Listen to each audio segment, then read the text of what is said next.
And యాక్టర్గా ఆ particular meter set చేయడానికి రైటింగ్ ఇస్ చాలా ఇంపార్టెంట్.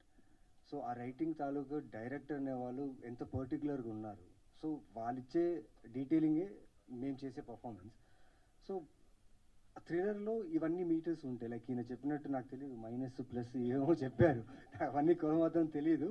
బట్ ఆ క్యారెక్టర్కి ఆ సటిల్నెస్లో ఒక ఛాలెంజ్ ఉంటుంది సార్ పర్ఫామ్ చేయడానికి. Because when the shot is very close to you and you can't cheat camera, you can't cheat audience అన్నప్పుడు ఇది చాలా ఛాలెంజింగ్గా ఉంటుంది.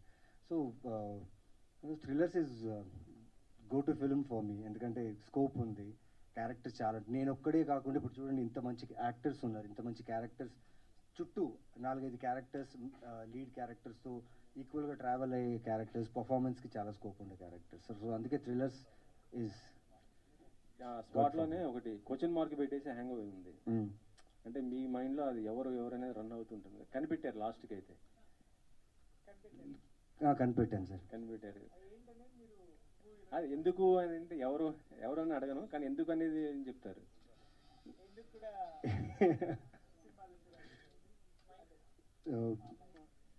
గాయత్రి గారు. సో మన మూవీ స్పెషాలిటీ ఏంటండి, సో ఎవ్రీ ఫిలిం మన రెగ్యులర్ ఎనీ థ్రిల్లర్స్ చేసాం, ఇట్ విల్ స్టార్ట్ విత్ ఒక సస్పెన్స్ అండ్ ఇట్